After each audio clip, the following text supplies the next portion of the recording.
in order to make it coherent.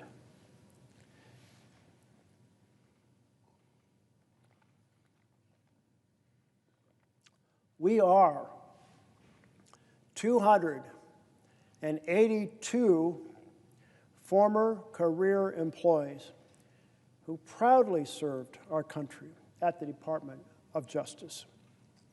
From prosecutors, special agents, intelligence analysts, to immigration judges, grant managers, civil rights attorneys, and more, we all carried out our duties faithfully, regardless of who occupied the White House, until we no longer could. Each of us left the department either voluntarily or involuntarily because of actions taken by this administration.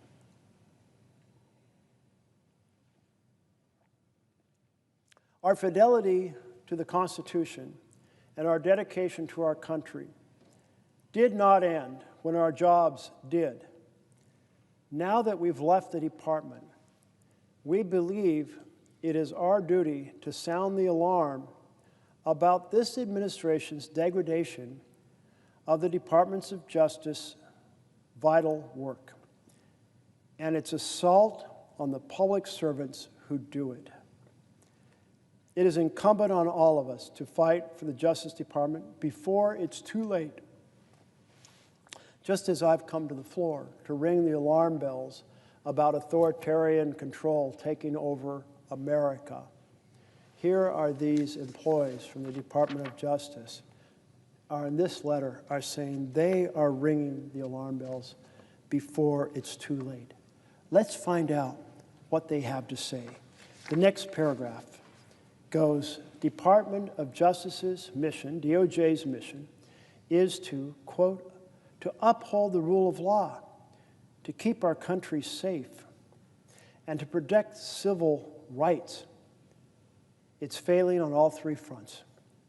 The Justice Department cannot uphold the rule of law when it carries out the President's retribution campaign and protects his allies, violates court orders, evades due process requirements, directs attorneys to violate their ethical responsibilities, and fire its employees without notice or cause in violation of civil service laws. It also cannot keep our country safe when it ousts FBI employees, prosecutors, national security experts, and ATF officials, shelters offices that prevent community violence, shutters offices that prevent community violence, and dismantles drug trafficking operations, purges the attorneys who enforce laws to protect the environment, and shifts highly trained special agents away from counterintelligence and counterterrorism.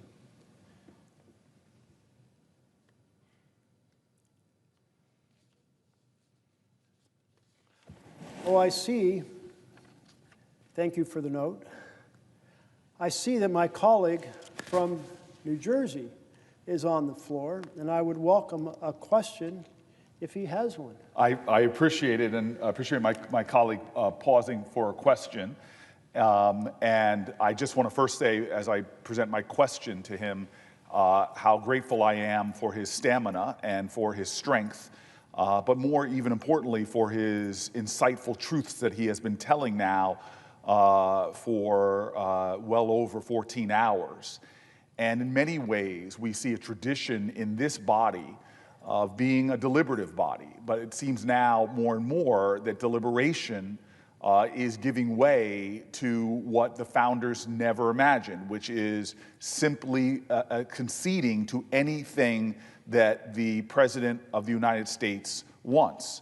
We were born to check and balance the presidency. We are the Article I branch of government. And as my colleague here rings the alarm bell, it is clear to me that the alarm bell he's ringing is not a partisan alarm bell. It's not left or right, it's right or wrong. It's about asserting the Article I branch of the Constitution's strength, its its purpose, its constitutional intent.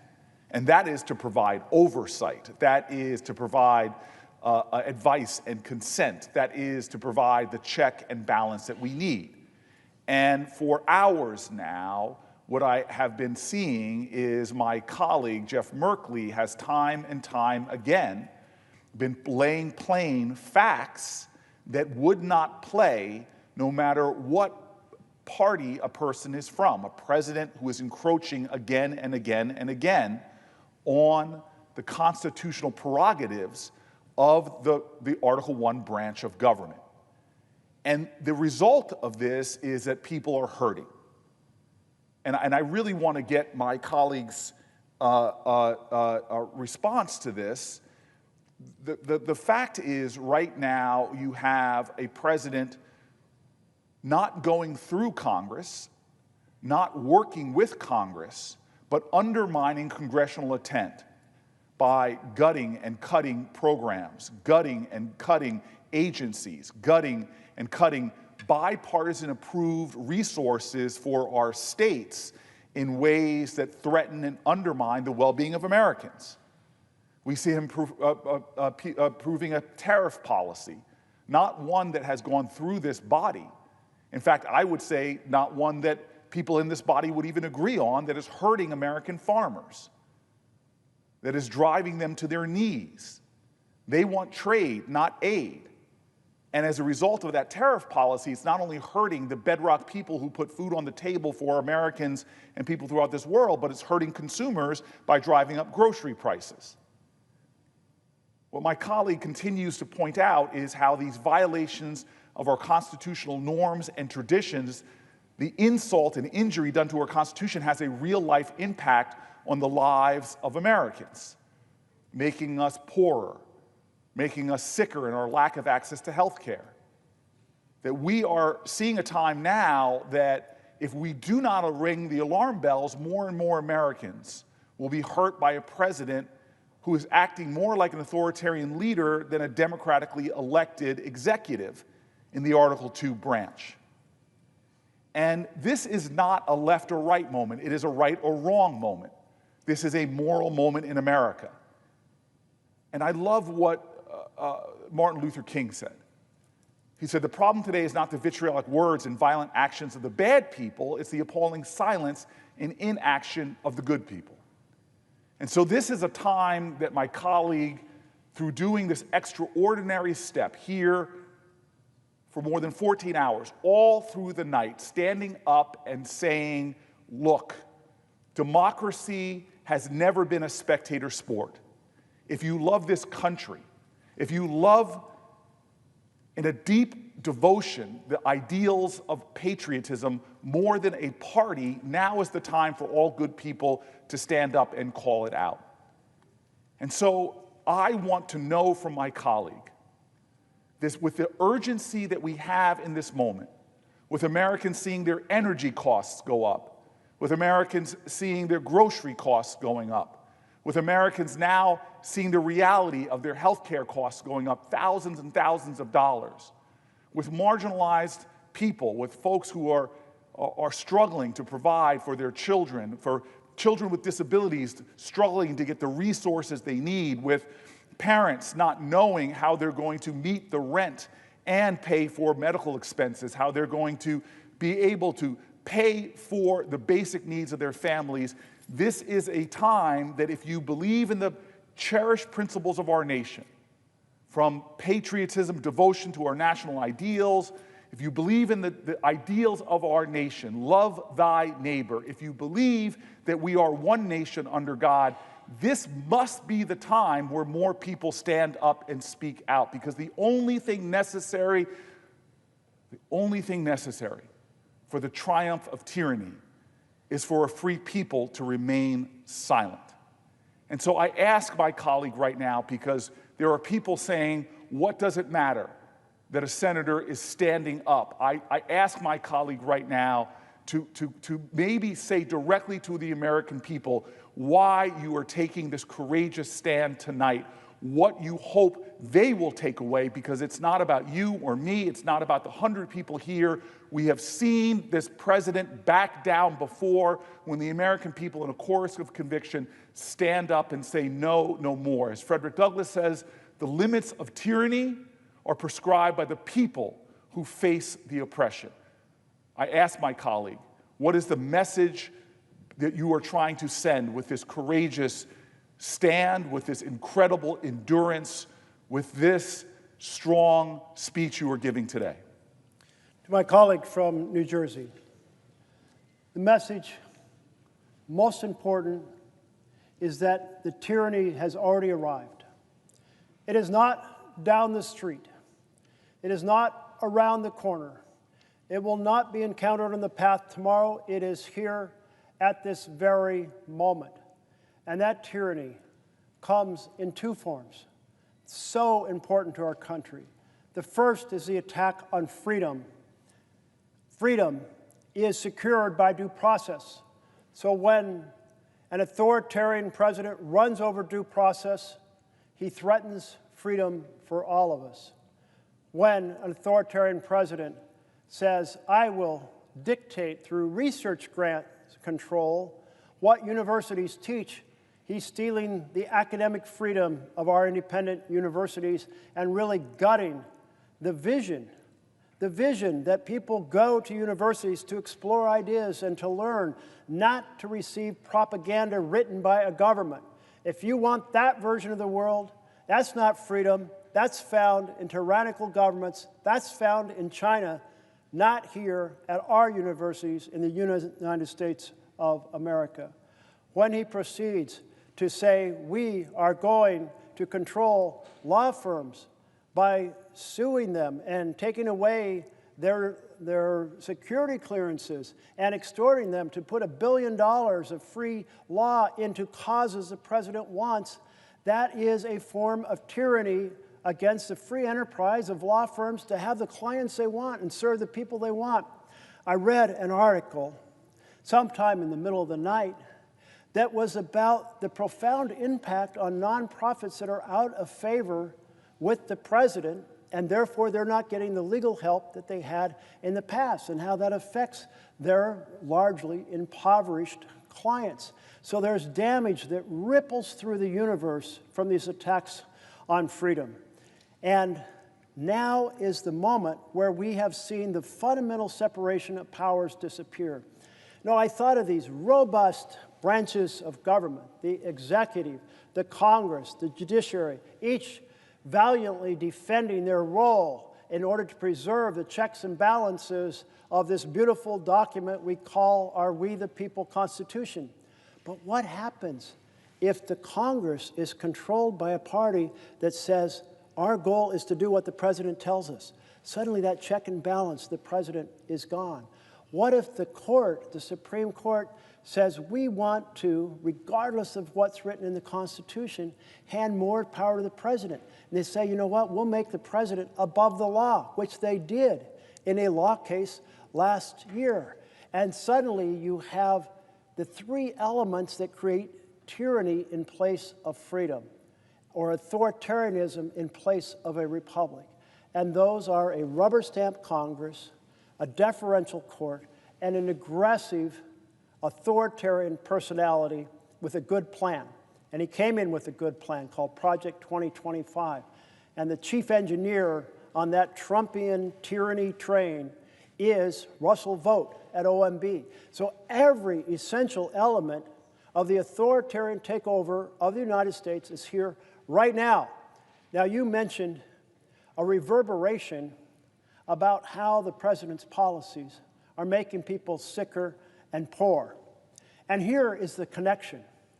When you have an authoritarian government, it basically operates to the power of the billionaires. And so we saw it at the inauguration. We saw the billionaires standing behind the president. We saw Elon Musk standing behind the president. We saw Jeff Bezos standing behind the president. We saw Mark Zuckerberg standing behind the president. And when you do that, you're okay pursuing legislation that hurts families while helping billionaires. And that is the theme of what we have seen. Here's a picture of the billionaires lined up behind the president. We call sometimes the bill, his major policy bill, the great or the big ugly betrayal, because he campaigned on helping ordinary people.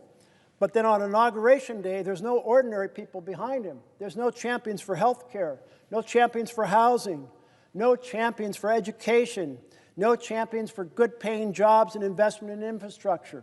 No, those who have already at the very top of the money pyramid in the United States of America are there. So now you have the main bill, and the main bill, what does it do? Well, it savages health care to pay for tax breaks for billionaires. It savages child nutrition to pay for tax breaks for billionaires. So the authoritarian takeover of our government is also linked to this assault on the families. As you said, groceries are going up. The president's employing tariffs that drive up the cost of groceries.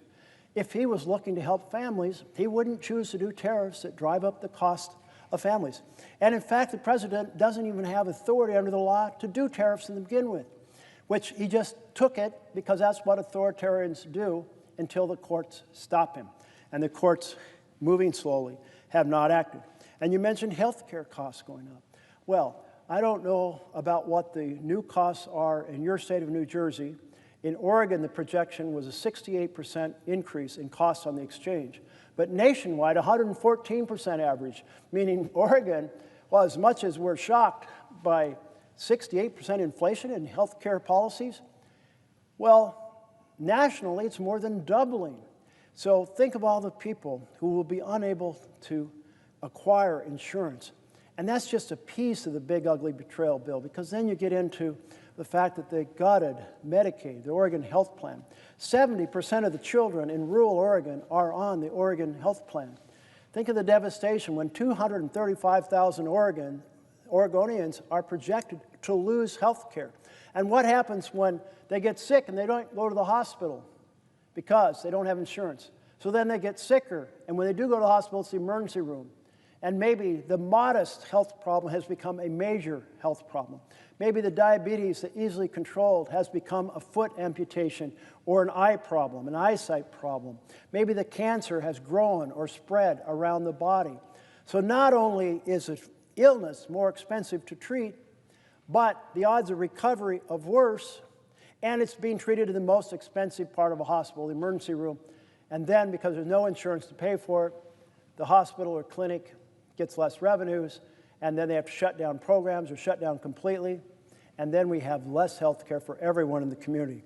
And then you mentioned utilities, and I was just fielding a question from our colleague from Minnesota, and she said, what about that $8 billion attack on energy projects in blue states? Energy projects that would produce renewable energy that often, at utility scale, is 2 cents per kilowatt hour. My bill in Oregon is fairly cheap compared to the nation. I think it's 12 to 14 cents per kilowatt hour. I'm guessing yours is a lot higher than that. So if that utility can buy energy at 2 cents per kilowatt hour, your bill's going to go down. But I'm pretty sure your bill's going up because of the policies of this administration. So if this administration was worried about families, they wouldn't have passed the big, ugly betrayal that does so much damage to families in order to fund tax breaks for billionaires, wouldn't be using tariffs in this manner, wouldn't be cutting low-cost utility projects that will lower the cost of energy. And thus, here we are, 10 months of making Americans sicker and poorer. And if my colleague would ask the wrong question, because you're making such a great point, and I really hope America hears this, that these policies, these constitutional principles that we're defending here are not just arcane, idealistic things. They have a direct impact on our nation. My colleague is laying it plain. This is what should be animating everybody, is that when you attack the health care of millions of Americans, it doesn't mean you're curing disease and they're not going to have a demand for health care. The demand is still going to be there.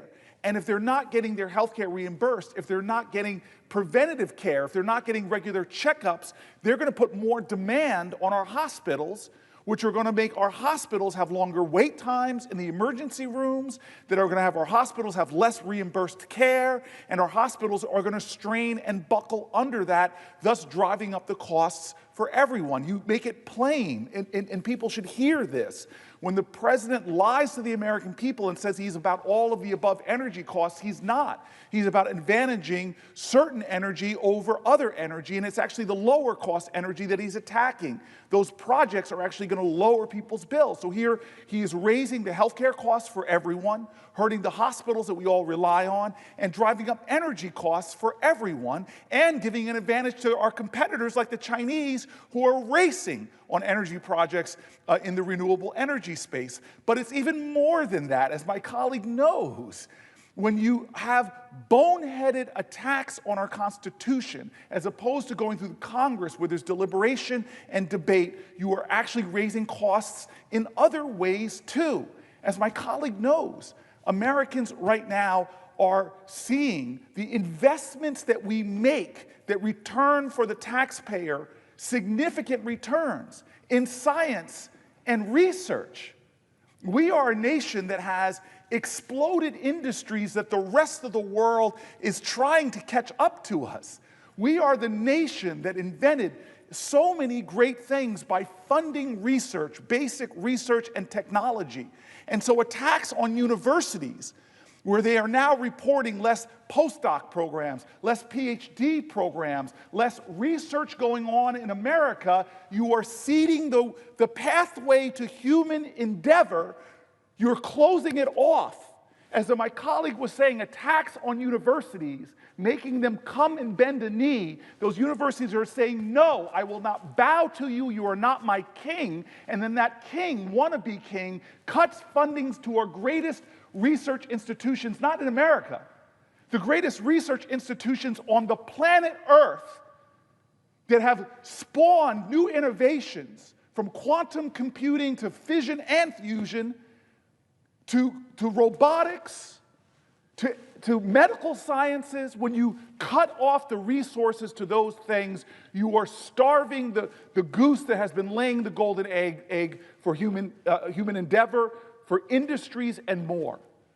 It has a cost when a president goes rogue and does what he wants to do. It has a cost, not just to our liberty, when you make universities, when you make businesses, when you make law firms bow before you or be punished by you. It has a cost to our liberty, but it also has, as you are saying so plainly, what most Americans are saying over and over again, is it has a cost financially to American families who are right now struggling.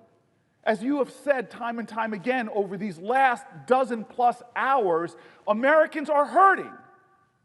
Americans are afraid. Americans are worried that they're going to get a diagnosis from a doctor that's going to drive them to bankruptcy. Americans don't know how they can take care of a sick child and pay the rent. And this is directly being attacked by a president who is doing things that are driving up their energy costs, who are driving up their medical costs, who are driving up their grocery costs, and who's failing to make the investments that keep America ahead of the competition we are seeing in places like China. It is boneheaded. It is financially imprudent. It is hurting America as well as our constitutional framework. The genius of our founders in this great experiment that is now 250 years old, that has put us at the top of all of humanity in innovation, in human success, is now being jeopardized after 250 years by a president who is claiming authorities that the Constitution and our framers never intended to rely to be in the executive. And so, God bless America. My colleague from Oregon is giving a master's class today. A master's class now for 14 plus hours, closing in on 15. A master's class in helping people understand not just constitutional principles, but how all of us are invested in this Constitution, how all of us are invested in making sure that nobody steps outside of those constitutional authorities, because when it does, we have seen what has happened. when McCarthyism rose. We have seen what's happened when demagoguery trumps common sense, common cause, common purpose, and a shared devotion to that flag. And so I ask my colleague right now, we haven't even had a year of this president, and we have watched things happen where this body has not even called an oversight hearing, when our very national security was in jeopardy, when you have Americans at the highest level of our Defense Department using a commercial app with reporters on it to release classified information. We didn't hold one oversight hearing. When we took the extrajudicial step to blow up speedboats, there has been no oversight into that claimed attack on people that were allegedly smuggling drugs. We are constantly not doing our job, which is not a partisan one. It is to hold this president in check, that no one operates without accountability and without transparency, because power is corrupting. And when you let someone do what they want to do, when they want to do it, without a check or a balance, it is corrupting. And we know that because we have the most corrupt president, dollar for dollar, of any president we've ever seen, through his crypto schemes, from him exchanging his authorities for compensation that makes him a richer man. Unchecked power leads to corruption. Our founders knew it and designed this system thusly. And so I ask my colleague now, that sense of urgency of a president who has been in office nearly 10 months, if my colleagues in this body do not start standing up and doing their job, holding hearings on his tariff policy, holding hearings on his agricultural policy, holding hearings on his healthcare policies, and I say that generously because they're not policies, they're not thoughtful, they don't reflect the wisdom on both sides of the aisle, they are hurting people. If we continue to let this president proceed unchecked, if we continue to let him flaunt the rules of our Constitution, if we continue in open eyes to do things like he is doing right now by ripping apart the White House, not going through any of the process whatsoever, that is literally contrary to the laws of what the people's house, not Donald Trump's house, the people's house, if we continue to let him go in this way without checks or balances, I ask my colleague, what are the consequences that you fear might happen in the next 10 months where this president, who wants to be an autocrat, is in the White House? The consequences of the failure of oversight are enormous. This is not one of the checks and balances people often talk about. They talk about Congress having the responsibility to define which programs will be funded and how much, under what rules they'll operate on, and the president has to execute those programs, therefore a separation of powers. And by holding on to that responsibility, we serve as a check on the effort for an authoritarian to be the force that decides which programs are funded and how much they're funded at and how much rules or what the rules will be they operate under. And we're seeing that transfer of power right now from the Congress to the president, because the president's deeply engaged in essentially the equivalent of a line item veto by slow-walking funds, by freezing funds, by impounding funds, by slowly getting to the end of the year, and then by filing a rescission request at the end of the year, watching them magically evaporate when the last day of the fiscal year comes, this fancy term called a pocket rescission. Absolutely, all of these are part of a line-item veto strategy, and the president just implementing the programs willy-nilly the way he wants, as opposed to following the instructions from Congress. So in 9 months, we have seen not just an attack on the freedoms, we have seen not just an attack on the cost of living through utilities and through food and through health care going up and up and up, but we have also seen this fundamental collapse of oversight that you've pointed to. If this much damage to the checks and balances can be done from January to October, if this much damage has been done to costs that Americans experience from January to October, if this much damage can be done to American freedoms from January to October, then that next 10 months, that's amplified because the administration's in full gear now. They're not diverting attention trying to get a Secretary of Defense confirmed. They're not diverting attention trying to get the head of the FBI confirmed. No, they're in full gear now with this set of instructions that flow from this plan, Project 2025, developed by our current director of OMB, Russell Vought. And he is one capable individual who has a belief in the supreme primacy of the executive branch, calls it a unitary executive, and that the president should make the decisions about what's funded and how it's funded. The president should make the decisions about the rules for those programs. And that means the collective knowledge of these 100 senators, bringing their diverse life experience, their diverse education, their diverse knowledge of different parts of the country. All of that diverse experience is tossed out. That diverse experience from our 400-plus members of the House of Representatives is tossed out because, no, it's the president and his team saying these programs, at this amount of money under these rules, that is what the authoritarian rule is. And one way we can exercise a check on it is through oversight, is by holding those hearings to investigate in public and doing it in partnership, full partnership with our Republican colleagues. I mean, that should be a collective goal of us all together who believe in the vision of the Constitution, of this check and balance. And out of that information flows action items. When you oversee and see what's going on, then you get together and say, what's going wrong? Let's fix it.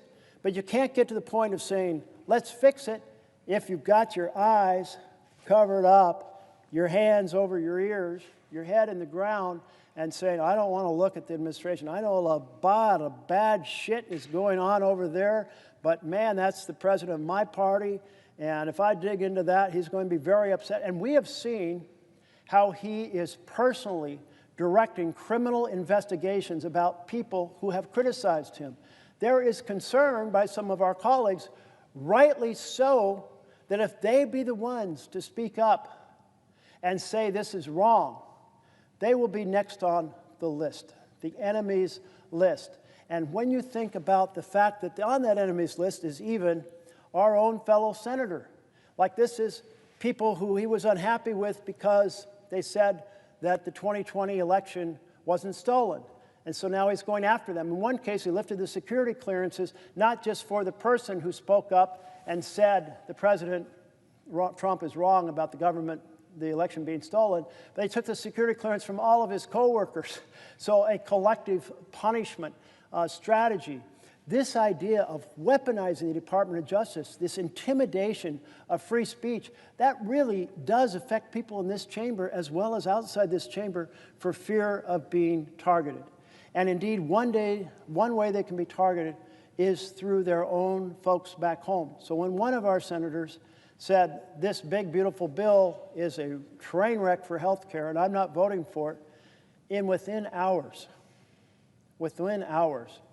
that colleague had been threatened with a primary and announced, you can't threaten me with the primary because I won't run for election.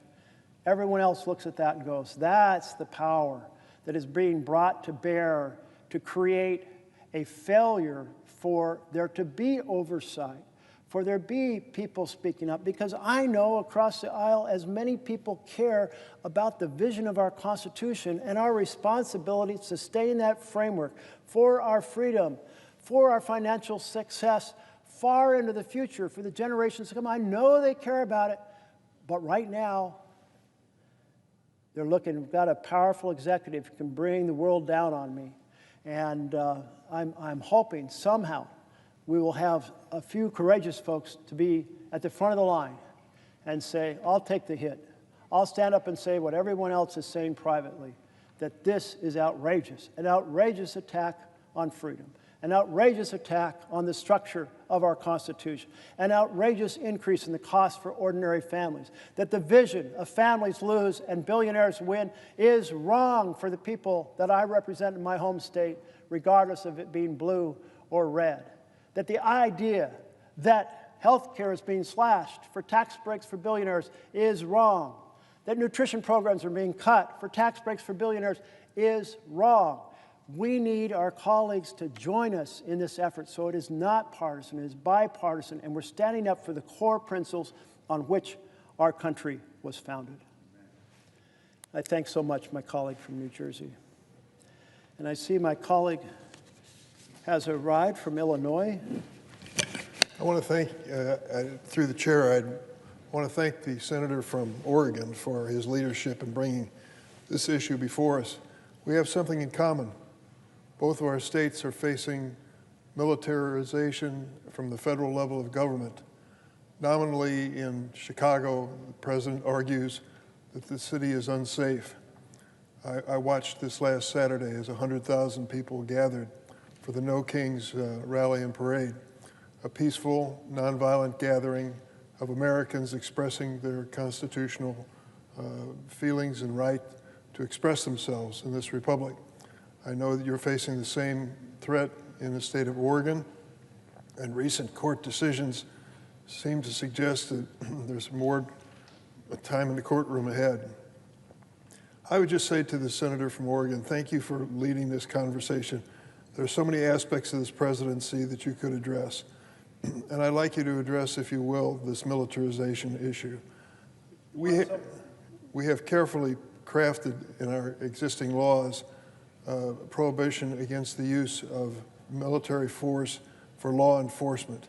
It makes sense on its face because these men and women, as good as they are in National Guard units around our country, are not trained primarily in law enforcement. Theirs is a much different type of training. And secondly, to overcome state and local sources of law enforcement is a major constitutional step. And yet this president has initiated it in my state of Illinois, in your state of Oregon, and in the state of California. Would you address this aspect of your comments this morning? My colleague from Illinois, I so appreciate the question. And certainly you feel it very personally when the target of the president's militarization or the sending of the military into our states is your own state. And you see it with very clear eyes because you go and visit and witnessed and you understand what's going on. And I know in my state, I went down and I saw these 3 women protesting outside of the ICE building. I think they had a sign, I think it had a flower on it. And since that time, what has developed are a demonstration of joy and whimsy. Joy and whimsy. And what I mean by that is I mean the protesters understood that Trump was trying to start a fight and then a riot and then have that riot be a justification for federalizing the National Guard.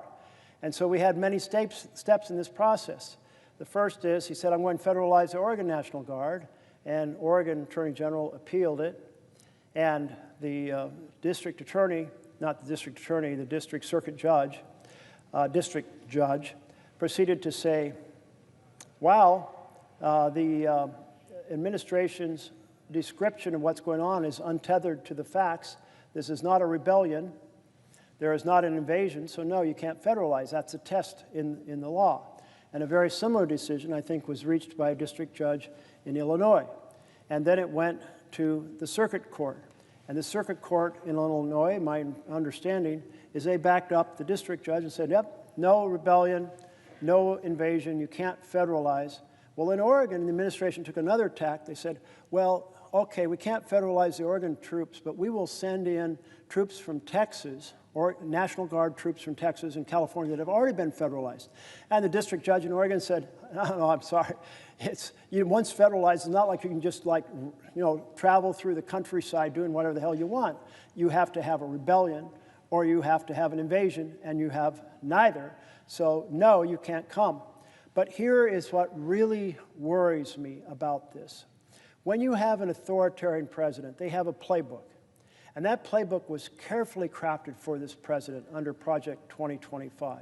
It involves so many pieces of stealing the power purse from Congress, overriding due process, attacking the power of universities and law firms, attacking the ability of free press, including lawsuits against the Wall Street Journal and pressure created against our networks on what information they can air.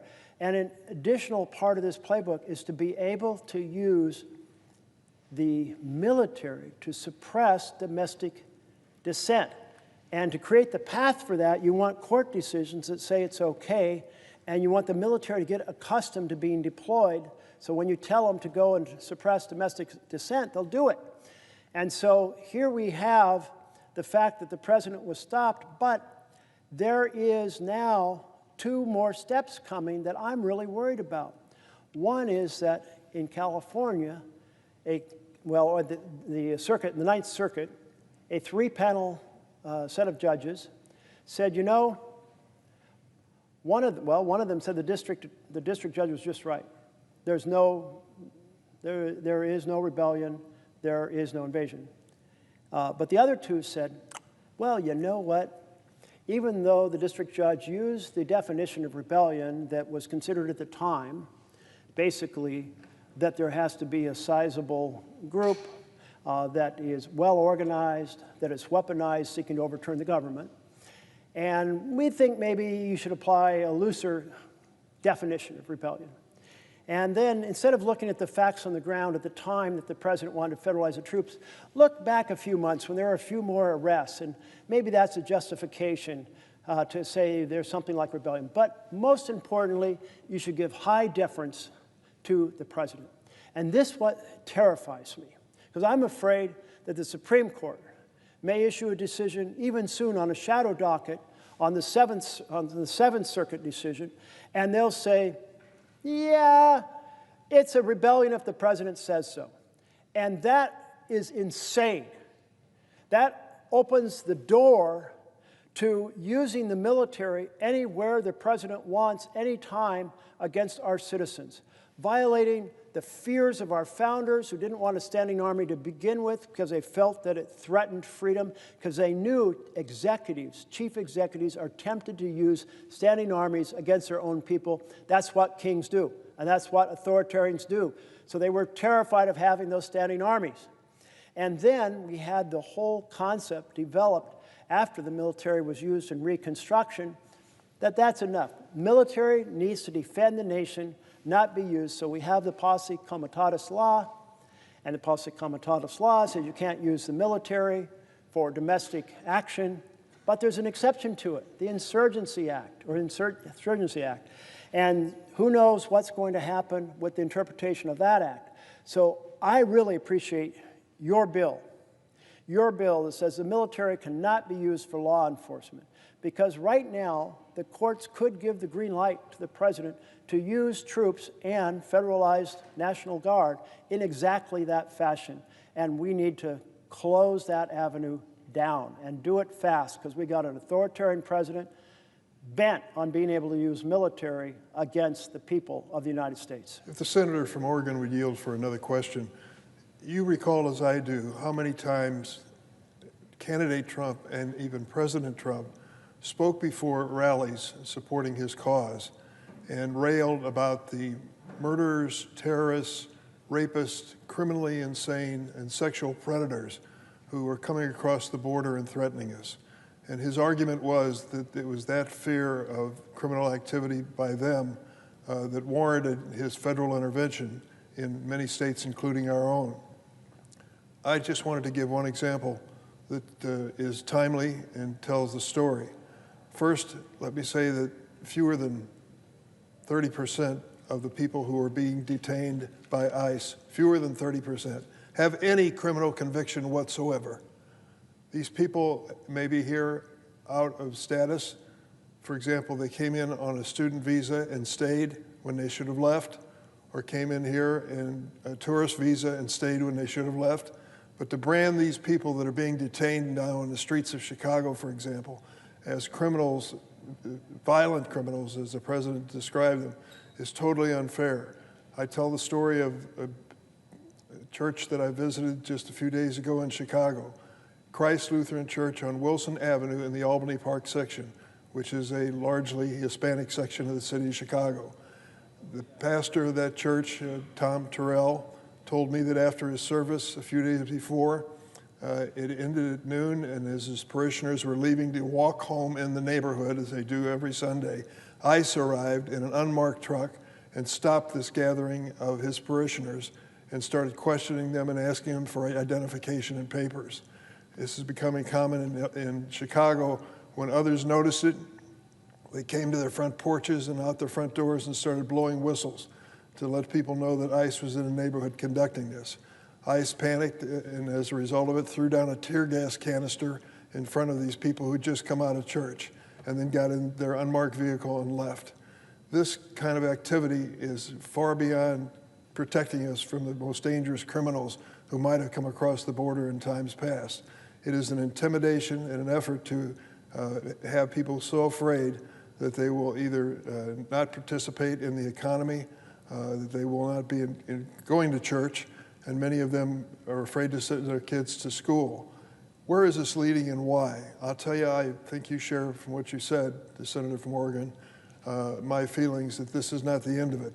It isn't a temporary thing. It is a long-term commitment by the president to militarize neighborhoods, particularly those in blue states and cities like Chicago. And what is the purpose? Not just to spread fear, but when the election comes, which is another few months away, of course, but when the election comes, to discourage people from voting in those neighborhoods, if not disqualify them. Does that sound like an outlandish idea from a president who refused to accept the fact that he lost an election? It doesn't to me, and it becomes a reality every time I come home. This president argues that there are dangers in the streets of Chicago. 2 weeks ago, the streets were overrun by 53,000 people who didn't live in Chicago. It's called the Chicago Marathon, and they had 53,000 participants and their supporters. A calm, peaceful, quiet, great day in the history of Chicago. And for him to characterize this as a criminal city and one that needs military occupation is totally unfair and doesn't reflect the reality. This last Saturday, as I mentioned, over 100,000 people gathered without violent incident. And a reminder that cities like that are being besmirched by the president are still solid places to live, with their challenges and problems, of course. But beyond that, it certainly doesn't merit the military presence the president is suggesting. So I'd ask the senator from Oregon, do you feel that there is a long-term plan to this militarization by the presidency? Well, to my colleague from Illinois, the answer is absolutely yes. The president, as you mentioned, campaigned on the argument that there were violent criminals and they were going to be sent home, who were here without documentation. What we have seen is a wholesale attack based on people's accent and the color of their skin. And in fact, if I understood a recent court decision, he was given some permission to continue targeting people because of their skin color or their accent. And the idea that as we go around America, and we're mostly a few generations removed from being immigrants, more recent immigrants are going to have accents, and we have worked towards the vision of being a race-neutral society, that people are now being allowed to be targeted by ICE because of their skin color. It just is, to me, a horrific embedment of discrimination. And I think that the president intends to pursue this aggressively for every moment that he possibly can, as long as he is in office, and beyond, to the degree that he can help drive future administrations. We saw it through his entire first administration. My first real involvement over the immigration began when I read a speech by our then Attorney General, who said, what we're going to do is separate the children from the parents and send the message that you don't want to come to America. And I said to my team, I'm sure I didn't read that correctly. I'm sure I didn't understand that correctly, because no American administration, not a red administration, not a blue administration, would ever deliberately harm children in order to send some political message. And a member of my team said, well, there's one way to find out. You can go down to the border. And I thought, you know, I've got this weekend free. So I went down to the border, and it's how I became the first member of Congress to go into a warehouse at the border and see the children being taken away from their parents. I will never forget this wire cage with about 8 or 9 kids in it, lined up by height because they were about to get a meal and they'd been told to line up by height. And the youngest was just knee-high to a grasshopper, you know, basically tiny little guy, maybe 4 or 5. And I could see these kids looking through the wire screen, trying to see if they could see their aunt or uncle or their father or their mother or their sister in some other cage in this big warehouse. And I walked outside and talked to the press about it and was just stunned. And I think the nation was stunned. And the president formally reversed that policy a bit of time later. But he never reversed the drive to attack people based on their skin color. Who do we see he wants to allow a free pass into the United States? Basically, a wealthy white population from South Africa. And they're some of the most privileged population in the world. But the president says those are the folks. And remember his comments from his first term, where he said he really wanted people from those kind of Scandinavian-style companies.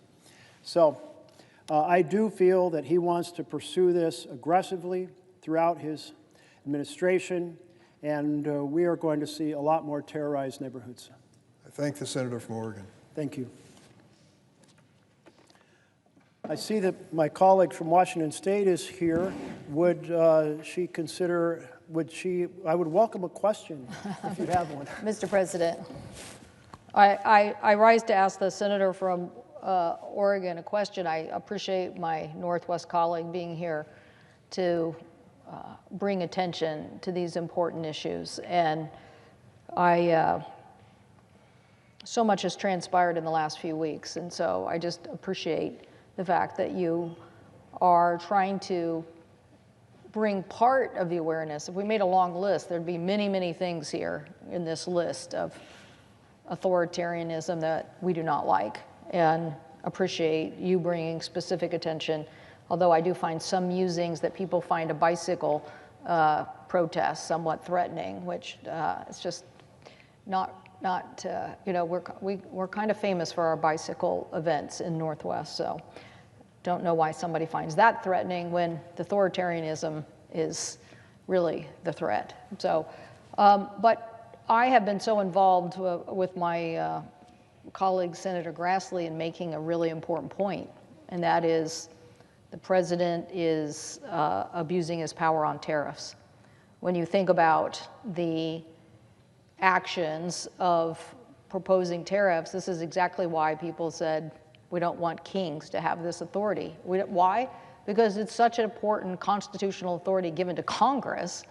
It is not something that we think that the President of the United States should have to usher in economic impact in this dramatic way. And the IEEPA tariffs, the lower courts have already said, yes, we don't think that he has this authority. He's been abusing this authority. Now he's going to try to say there's other emergency powers, and hopefully the courts will continue to do their job. But when I think about all of the things he's done, and lots of them are big issues, to me, this one, to basically wield an economic impact on the cost of affordability for Americans, for housing, for food, for transportation cost, a whole myriad of things, when it's only the authority of Congress to do this. I think of how big this economic stick is that he is wielding. So all we've said here collectively, bipartisan group of senators, is that you should, if you think these things are so great, you should come to the Congress. But the constitutional authority is that only Congress has this authority. So I think it's a very dangerous precedent. I think it, in a global economy with a lot of economic activity to be had, I don't think it's a good idea to have somebody in the office of the presidency acting as if these tariff policies are their domain. And clearly, the cost of this on goods and services, particularly those that are really, really hurting us, like I said, affordable housing and things of that nature, are really the impacts. And I don't know to what degree, sorry to say I didn't stay up with you and watch all night, so I don't know what degree you covered tariffs, but I don't know what you think about this particular point in this debate of yours about the authoritarian power and how much is being abused on tariffs. I so appreciate the question from my colleague from Washington State, and I'm heartened to hear of your work across the aisle with Senator Grassley to try to address this question of tariffs. The very first bill ever considered by the U.S. Senate was a tariff bill. So you can imagine our 13 colonies, they got their 26 senators, they're gathered in a fairly small space, and they're going, no, I want for a jug of the tariff on a jug of molasses to be this, and on sugar to be that, and so on and so forth. And over the course of 3 weeks, they reached agreement on a couple hundred products, and the one person who kept notes through this whole thing, a daily diary, got frustrated by, now we're going back to the same product we considered 3 days earlier. But in 3 weeks, they considered a whole lot. But the point is, it was Congress that was deciding the tariffs. This was an inherent power to the president.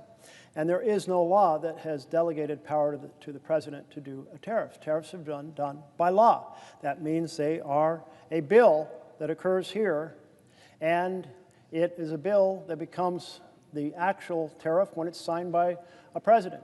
But the president, we've never delegated that power, and I'm not even sure if we tried to, if the court would say you could delegate it, because the court sometimes says you have responsibilities as Congress that you can't delegate. You cannot delegate the design of how much money goes to certain programs and whether or not they can be canceled. You cannot delegate that. And so here we are with this enormously destructive tariff policy. Now, count me in if there is a slight tariff on goods from very low wage, low environmental, low labor standards countries. Count me in to encourage a little more of the factories to be in the U.S. But for people to make investment decisions, put those factories in the U.S., you have to have a stable tariff regime. You can't have the tariffs up one side and down the next. And so no companies are making decisions about building factories right now. They may say, well, for a few months, because there's this big whopping tariff on Vietnam, maybe we should build a factory here, but wait, that tariff may change. And oh, it did change on Vietnam. And think about the chaos that comes in our foreign policy, because here's Vietnam, a country that we are trying to induce to be a significant manufacturing partner with us rather than products coming from China, and to be a force in the region to counterbalance China to somewhat, and we treat them in an arbitrary and capricious way. Well, there goes years and years and years, decades really, of rebuilding a relationship with them. Or Brazil, the president just says, I don't like the fact that their strong-arm former president is being put in prison for trying to overthrow their democracy. I mean, really? Okay, but you're going to put a tariff on them and 50% tariff? Or last week it was going to be 100% tariff on China after China said they were going to control their strategic minerals. It's chaos. And what I heard from small businesses yesterday, they said we've got two problems that are making Main Street into Pain Street. And the first is the tariffs. They are affecting either the inputs for our products or how we sell our products, or just the uncertainty that is causing people to buy less. And all of that's a problem. And they said the second problem is most of us buy our insurance on the exchange, and because of the not so beautiful, what I like to call the big ugly betrayal of a bill, the average cost of that's going to double across America. And this one owner said, I think I understood him to say he had 4 employees and that he'd talked to 3 of them. They had each said, I'm not going to buy insurance. I looked it up on the exchange, the price has doubled or done something like that. I'm not doing it. I'm going to take the risk. And we know where that leads. That leads to people not going to the doctor when they need to go.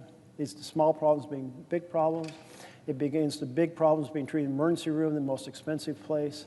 So I do think the tariffs are absolutely, we need to reclaim that power here in Congress and being rationality and a theory behind it, a theory that will help make America more prosperous, but not this crazy fluctuating up and down that leaves everybody struggling to know what plant should they grow in their field, what product should they produce in their factory, should they produce more, should they warehouse them, or should they shut down? I mean, no one knows. Mr. President, if I could. The senator from Oregon, if he had time for another question on this point, you know that the Pacific Northwest is a big export economy. We have many ports.